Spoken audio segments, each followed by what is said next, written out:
जय हिंद बच्चों, कैसे हैं आप सब? आशा करती हूँ आप लोग खूब स्वस्थ हैं और अपनी पढ़ाई में व्यस्त हैं बच्चों। तो आइए आज हम आपके लिए उपस्थित हुए हैं लेकर मंगलेश डबराल जी द्वारा रचित संगतकार को।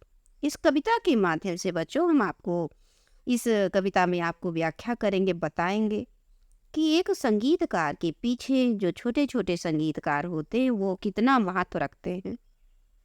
और इस प्रकार हम समझेंगे और हम जानेंगे इस बात को कि हर व्यक्ति का अपना एक महत्व है। कोई कहीं से ना तो छोटा है न कोई कहीं से बड़ा है। इस कविता के माध्यम से आज हम ये सीखेंगे बच्चों। आगे बढ़ी इससे पहले आपसे छोटी सी निवेदन है बच्चों कि चैनल को आप सब्सक्राइब कर लीजिए, वीडियो को लाइक भी किया कीजिए बच्चों और अपने फ्रेंड सर्कल में मैक्सिमम इसे शेयर करने का प्रयास कीजिए। बच्चों हमारा सपोर्ट कीजिए क्योंकि हम नेक्स्ट जो सत्र आने वाला है उसमें हम आपके सामने ब्लैक बोर्ड के साथ उपस्थित होना चाहते हैं, ब्लैक बोर्ड पे आपको अच्छे से पढ़ाना चाहते हैं और इसमें आपके सपोर्ट का बहुत आवश्यकता है मुझे, क्योंकि चैनल मैक्सिमम सब्सक्राइब करेंगे और मैक्सिमम बच्चे देखेंगे तो हम आपको प्रोवाइड कर पाएंगे वो व्यवस्था ब्लैक बोर्ड पे पढ़ाने का। तो चलते हैं बच्चों, इसमें समझते हैं जो छोटे छोटे गायक होते हैं उनका भी अपना कितना बड़ा महत्व है। मुख्य गायक के चट्टान जैसे भारी स्वर का साथ देती वो आवाज सुंदर कमजोर कांपती हुई थी। वह मुख्य गायक एक छोटा भाई है या उसका शिष्य या पैदल चलकर सीखने आने वाला दूर का कोई रिश्तेदार। मुख्य गायक की गरज में वो अपनी गूंज मिलाता आया है प्राचीन काल से। इतने भावों को हम समझ रहे हैं बच्चों। इसका जो शब्द अर्थ है, जैसे आपने देखा कि संगतकार है, तो संगतकार का अर्थ बच्चों मुख्य गायक के साथ जो गायन करने वाले होते हैं। कोई बाजा बजा रहा है, कोई कोई वाद्य यंत्र बजा रहा है, कई प्रकार के अलग अलग, और बजाने वाले सब सहयोगी कलाकार होते हैं। गरज में आपने देखा कि ऊंची गंभीर आवाज, गरज का अर्थ है बच्चों ऊंची गंभीर आवाज, गरज कर बोलना, गाना। गूंज, गूंज का अर्थ होता है बच्चों यहाँ पर स्वर या आवाज। तो आइए हम इसकी व्याख्या को समझते हैं। इसमें मान लीजिए प्रसंग आपसे प्रश्न में ऐसे पद्यांश देके पूछा कि प्रस्तुत पद्यांश का क्या कहते हैं, प्रसंग क्या है, तो आप बताएंगे बच्चों कि ये प्रस्तुत काव्यांश हमारी हिंदी की पाठ्य पुस्तक क्षितिज भाग 2 के अंतर्गत आधुनिक कवि मंगलेश डबराल जी द्वारा, कैसे कवि हैं, आधुनिक कवि हैं, के द्वारा रचित कविता संगतकार से अवतरित है या लिया गया है या उद्धृत है। प्रस्तुत कविता में कवि ने मुख्य गायक के साथ साथ सहायक जो गायक हैं उनकी भूमिका को भी महत्वपूर्ण बताया है। इसी के बारे में हम व्याख्या समझेंगे बच्चों कि मुख्य गायक के चट्टान जैसी भारी स्वर का साथ देती वो आवाज सुंदर कमजोर कांपती हुई थी। वो मुख्य गायक का छोटा भाई है या उसका शिष्य है, क्लियर नहीं है यहाँ पर बच्चों कि कौन है जो सहायक है गायक, वो कौन है, उसका गायक का छोटा भाई है या उनका शिष्य है, या फिर बच्चों पैदल चलकर सीखने आने वाला दूर का कोई रिश्तेदार है जो मुख्य गायक की गरज में अर्थात गूंज में ऊंची गंभीर आवाज में सुर मिला रहा है, अपनी गूंज अर्थात अपनी सुर को मिलाता आया है, कब से, प्राचीन काल से।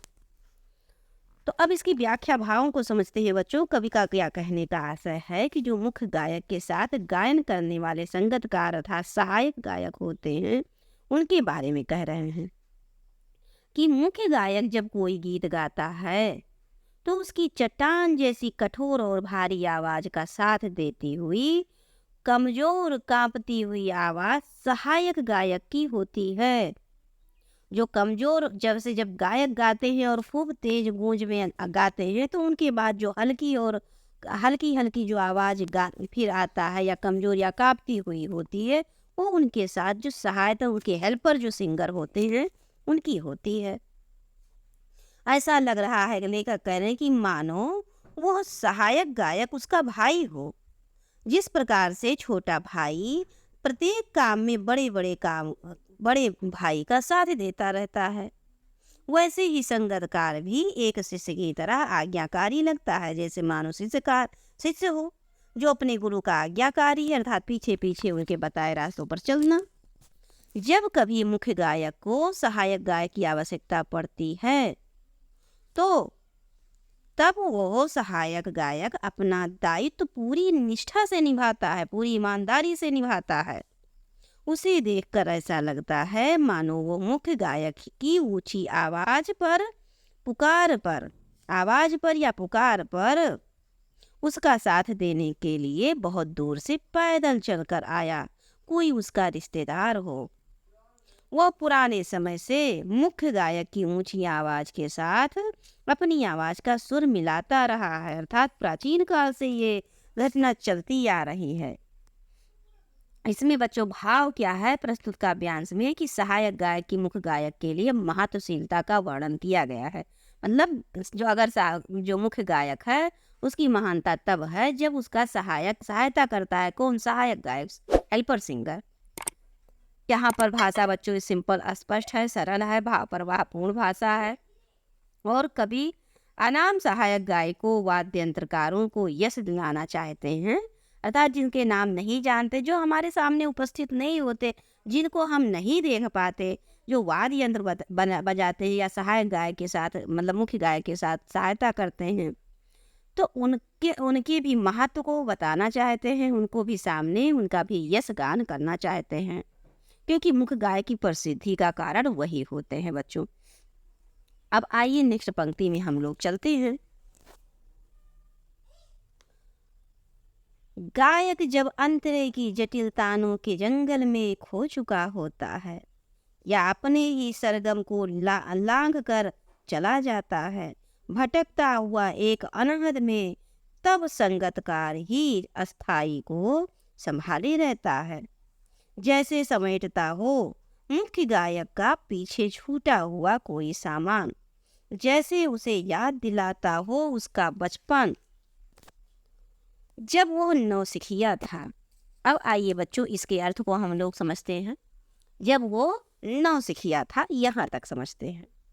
यहाँ पर क्या कह रहे हैं कि जब गायक अंतरे की जटिल तानों के जंगल में खो चुके होते हैं, अर्थात अपने धुन में अपने सुर में खो जाते हैं या अपने ही सरगम को लांघ कर जो उनका सुर ताल होता है उससे आगे निकल जाते हैं, भटक जाते हैं रास्ता, तब जो सहायक गायककार होता है, सहायक गायककार ही स्थाई को संभाल लेता है, जैसे समेटता हुआ मुख्य गायक का कोई सामान हो जो पीछे छूट गया हो, उसे याद दिलाता है उसके बचपन का और उसके नौसिखिएपन का। जब वो सीखते हैं उस समय का वो संगतकार ही, सहायक हेल्पर मतलब हेल्पर सिंगर ही याद दिलाते हैं। तो प्रसंग आप जानते हैं बच्चों कि इसमें प्रसंग रहेगा, संगतकार को मुख्य गायक की कमी को ढकने वाला बताया गया है, अर्थात यहाँ पर जो मुख्य गायक होते हैं उनकी जो कमियां हैं उनको कौन ढकता है, कौन छिपाता है? तो हेल्पर सिंगर ही, संगतकार ही छिपाते हैं।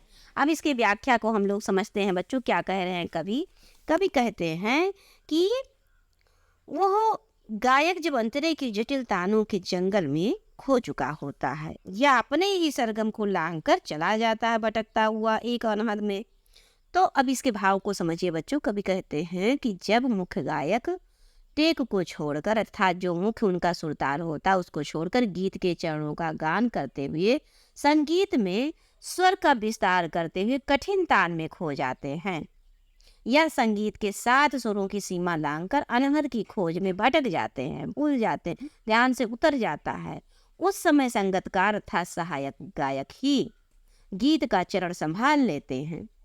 वो सहायक गायक मुख्य गायक के साथ ठीक ऐसे गायन करने लगते हैं जैसे यात्री के पीछे छोड़े हुए सामान को समेट रहे हैं।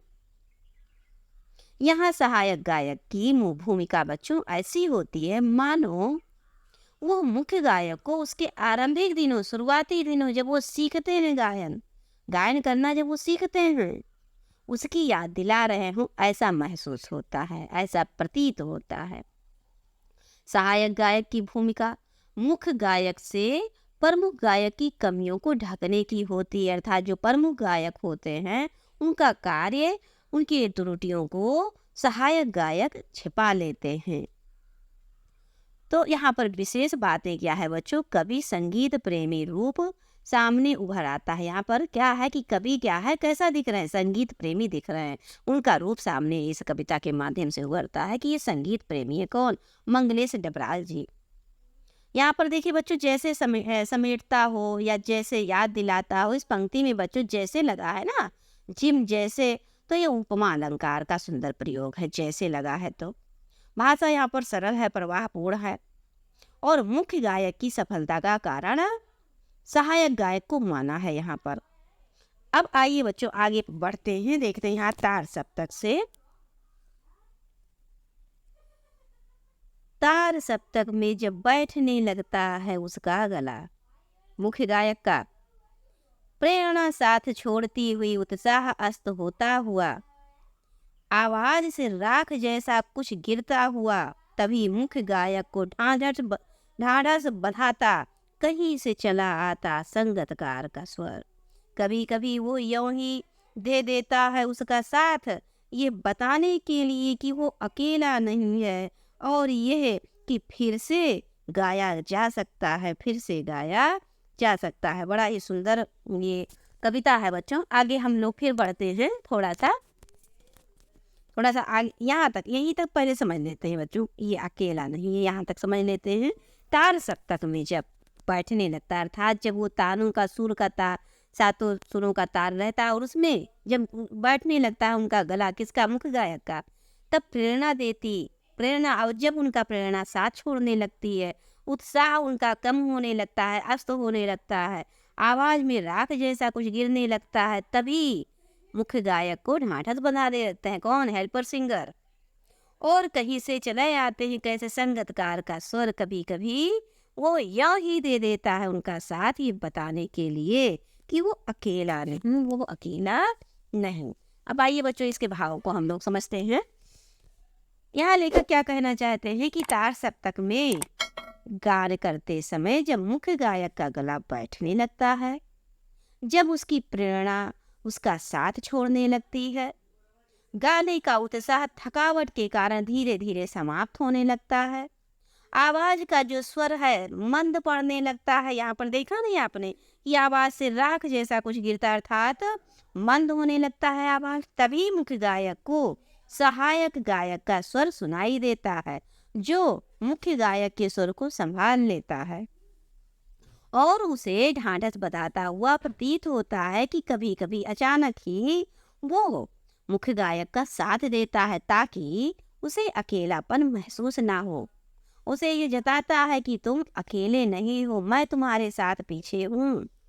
सहायक गायक के स्वर से मुख्य गायक के गायन की लयबद्धता का विकास फिर से होने लगता है और उसके स्वर में फिर शक्ति आने लगती है। क्यों? क्योंकि मुख्य गायक को ये प्रेरणा मिलती है, विश्वास हो जाता है कि मेरे साथ मैं अकेला नहीं हूँ, मेरे साथ मेरे सहायक गायक हैं। इस कविता में बच्चों सहायक गायक की भूमिका के प्रभाव का वर्णन है, आप तो देख ही रहे हैं। भाषा एकदम सिंपल, सरल है, स्पष्ट है और कविता बच्चों मुक्त छंद में रचित हुआ है। अब आइए हम थोड़ा सा नेक्स्ट जो शेष भाग है उसको भी पढ़ लेते हैं। और ये कि फिर से गाया जा सकता है, और ये कि फिर से गाया जा सकता है गाया जा चुका राग, और उसकी आवाज में जो एक हिचक साफ सुनाई देती है या अपने स्वर को ऊंचा ना उठाने की जो कोशिश है, उसे विफलता नहीं, उसकी मनुष्यता समझना चाहिए। अब आइए बच्चों इसके भावों को समझते हैं। यहाँ पर कवि क्या कहना चाहते हैं कि मुख्य गायक का साथ निभाते हुए सहायक गायक उनके स्वरों को दोहराते हैं, जिससे मुख्य गायक को अपने स्वरों को संभाल लेने का फिर अवसर बीच में मिल जाता है, उसकी हिचक समाप्त हो जाती है और किसका? मुख्य गायक का हिचक समाप्त होने लगता है, उसका स्वर जो मंद पड़ने लगता है। जब मुख्य गायक का स्वर धीमा हो जाता है, मंद पड़ने लगता है, उसमें अनायास ही शक्ति आने लगती है, मुख्य गायक की विफलता सफलता में बदलने लगती है। सहायक गायक मुख्य गायक के स्वर को ऊंचा उठाने का जो प्रयास करते हैं, उसे सहायक गायक की विफलता नहीं बल्कि उसकी मानवता ही कहा जा सकता है। भाव ये है कि बिना सहायक गायक के बच्चों मुख्य गायक सफलता प्राप्त नहीं कर सकते। यहाँ पर विशेषता देखिए बच्चों की मुख्य गायक की सफलता के पीछे सहायक गायक का हाथ होता है, तभी वो प्रसिद्ध होते हैं। इसी ओर ये कविता संकेत करती है। मुक्त छंद में ये रचित है बच्चों। सहायक गायक संगतकार स्वरों को संभाल कर अपने स्वर से मुख्य गायक के स्वर को ऊंचा उठाकर उसके स्वर को सफल बनाते हैं। इसमें अर्थात कहने का आशय यह है कि बच्चों जो मुख्य गायक होते हैं उनको सफल बनाने में पूरा का पूरा हाथ किसका होता है? सहायक गायक का होता है। तो हमने आज समझा मुख्य संगतकार को बच्चों, कितना सुंदर ये कविता है। इसे हमने क्या समझा? इसे हमने ये समझा कि कभी किसी को छोटा नहीं समझना चाहिए। हर एक व्यक्ति की अपनी जगह पर इम्पोर्टेंस होती है। और ये भी साथ ही समझा कि किसी भी व्यक्ति की सफलता के पीछे उनके और छोटे छोटे जो उनके सहचर्य हैं, सहायक हैं, उनके साथ हैं और तभी वो सफल हैं। इसीलिए जब हम कभी सफल हों तो हमें उन लोगों को याद करके रखना चाहिए जिनके कारण हम सफल हुए हैं। इससे हमें सहानुभूति, सहायता करने का भाव स्पष्ट होता है। बच्चों इस कविता के माध्यम से आपने सीखा कि हम एक दूसरे का सहायता करें। कोई भी सफल व्यक्ति है या कोई भी कमज़ोर व्यक्ति है तो वो कमज़ोर उसकी कमज़ोरी नहीं, उसकी मानवता है। मिलते हैं बच्चों आपको नेक्स्ट क्लास में। मुझे विश्वास है कि आप चैप्टर को अच्छे से समझ पाए हैं, इस कविता को। मिलते हैं आपको नेक्स्ट इससे संबंधित क्वेश्चन आंसर को लेकर। चलते चलते बच्चों छोटी सी निवेदन आपसे, चैनल को सब्सक्राइब कर लीजिए, वीडियो को लाइक भी किया कीजिए और अपने फ्रेंड सर्कल में इसे शेयर करने का पूरा प्रयास कीजिए बच्चों। जय हिंद।